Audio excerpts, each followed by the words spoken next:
Isa sa most wanted naman sa Calabarzon na arestado, hindi sa operasyon ng mga otoridad kundi dahil sa pagkuha ng suspect ng police clearance. Nagbabalik si Vel Custodio sa sentro ng balita.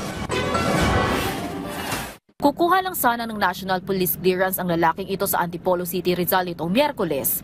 Pero imbis na police clearance ang i-release, warrant of arrest ang inilabas ng mga otoridad matapos ang pag-alaman na most wanted person pala siya ng Calabarzon sa salang pagpatay. Kumukuha siya ng police clearance. So, na-detect nga nung ating clearance PNCO na mayroon siyang warrant. Kasi makikita naman sa system natin yung record kung may warrant o wala. So, base sa system, National Police Clearance System natin, na-detect na meron siyang kaso nga na murder case. So, agad na nag-inform yung ating clearance sa warrant section natin, and then agad na nga po natin inaresto ang nasabing akusado. Suspect pala si alias Ben sa pamamaril sa 57 taong gulang na lalaki sa Bulacan.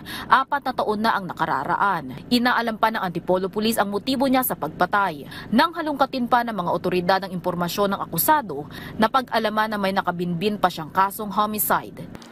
Base sa record, yung kalibin niya ay napatay niya. Before yung murder case niya, may record pa rin na homicide case. 2019 pa na mangyari ang pananaga ni alias Ben sa kanyang live-in partner. Itinanggi ng suspect ang mga akusasyon. Sinasabi niyo po na murder. Wala po akong alam. No-comment na ako doon. Hindi niyo ginawa? Hindi po. Ano yung kaso? Ba't nagkakaso ka? Ay, yun po hindi ko alam kung bakit nagkakaso ako. Kasi nagulat nga lang po ako. Kumuha ako ng police clearance eh. Nang tanungin namin kung paano niya napatay ang kanyang kinakasama, Yun lang balita ko, namatay lang. pero aminado siya na away-bati sila ng pumanaw na live-in partner dahil sa selos. Na-turn over na ang suspect sa Antipolo Custodial Facility.